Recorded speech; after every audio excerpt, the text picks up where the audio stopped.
So, what are we going to talk about today? Today, I'm going to go over the talk that Jon Gordon did at the event that I had with Ed Milet. I got a good amount of time to talk to him at Ed's house. So, he was one of the ones that I really wanted to drill down on because his talk was so incredible. And basically, what we were talking about was the difference between having a low or negative mindset versus a positive or a high state of mind. So today we're going to be talking about how to have a higher mindset. How do you get that higher state of mind? And in order to do that, first, we should probably establish some ground rules of what a negative mindset is, because the key to getting better is to knowing where you are and where you came from. And then instead of focusing on that, focusing on where you are now and where you want to go. So part of the problem with a negative mindset and that negative state of mind is you're always looking from the outside of things into you. The easiest example of that is blaming your circumstances, having a victim mindset. Now, the example used for this is perfect. How many of you dislike going through traffic, like rush hour? Rush hour is, one of those things that's just frustrating for millions of Americans. Well, the question is if you hate it so much, why do you go to it? Well, because it's something that you have to experience, you have to get into. So now, is it the traffic's fault, or is it the way that you allow the traffic to affect you? So your state of mind has really nothing to do with your circumstances, but in fact, it's your response to those circumstances. So when you're sitting in traffic, are you telling yourself, I hate traffic, I hate traffic, I hate traffic, it makes me so angry, and then all of a sudden road rage happens? Or are you thinking about the good and positive things that are going to go on through your day? Have you ever been on one of those days where it seems like a Mercedes commercial, where the car's going, winding in and out on perfect roads, and it gets to the destination and it's got classical music playing? That's what it's like when you have a positive and a higher state of mind when you're going through your rush hour. You get to work and you're like, how did I get here? You missed all of the things that normally annoy you in traffic. That's the difference between how you look and you respond at what's happening in traffic. So the interesting thing about having a higher state of mind is that the moment that you recognize it and that it's there, you automatically increase and move towards a higher state of mind than if you don't realize that it's there and available. So all you have to do daily is make a conscious decision that you're going to have a higher state of mind, that you're going to look at the positive things, that you are going to look for the good. And guess what? It automatically puts you on that path.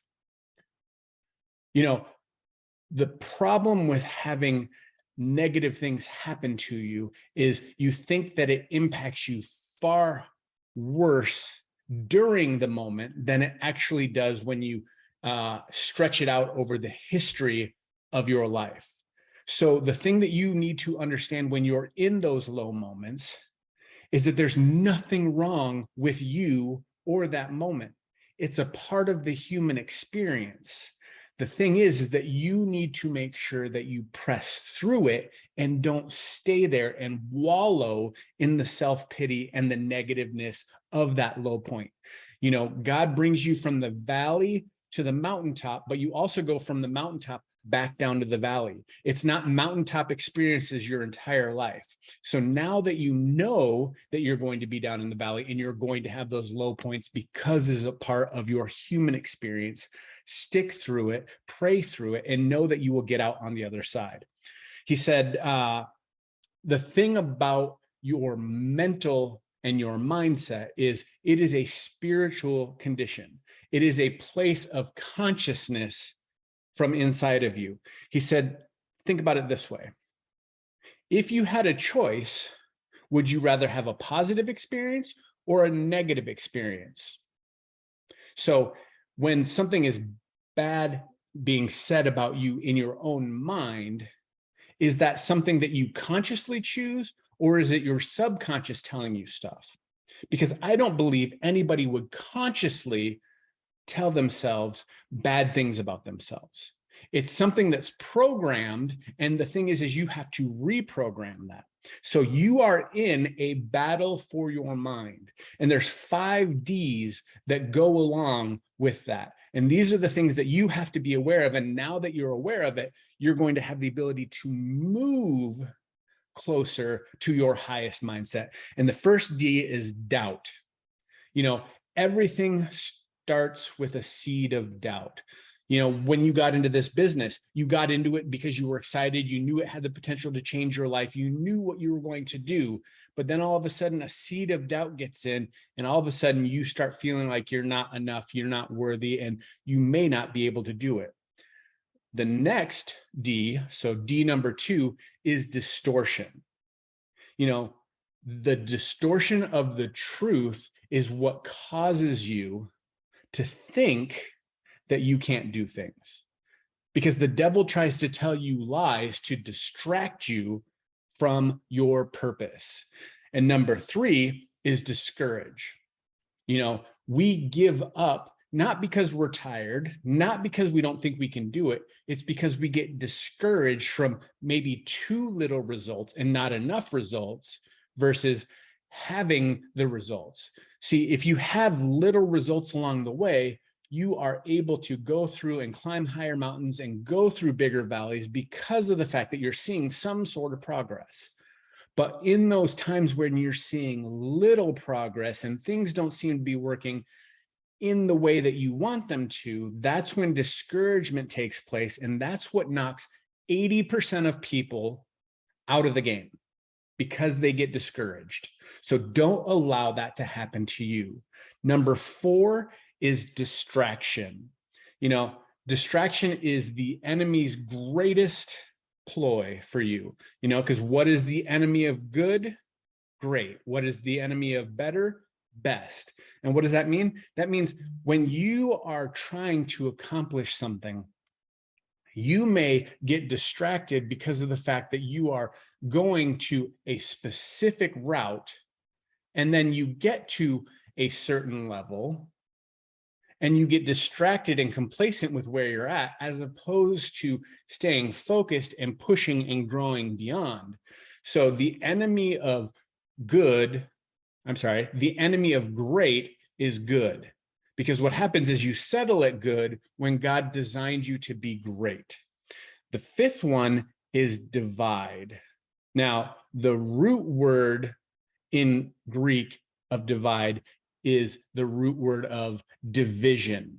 So what is it doing? It's causing you to take a separate path from what it is that you're looking to do. It's separating you from the people that you're working with. It's taking and putting something in between you and your goals and your dream, or you and the people that you care about and that you love. So when you are looking, make sure that you are doing things that draw you and things together.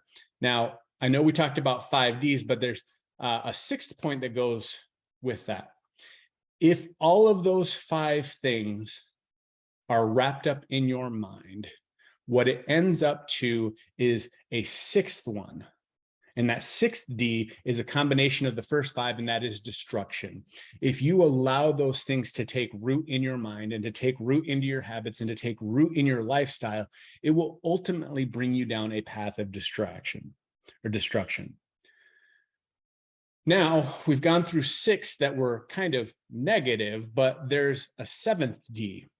And the 7th D is the one of destiny, because 7 is the biblical number of completion. So the destiny of what you have to do revolves around 5 positive things. So the 5 positive things that help you get to a higher mindset is 1, trust in God.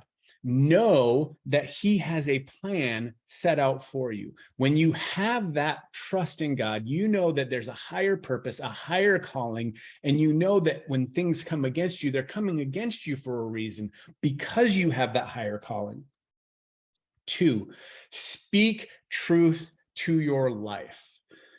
This goes back to some people thinking that they constantly talk negative to themselves. They constantly hear bad things and they speak bad things to themselves. Well, you need to speak to yourself instead of listening to yourself.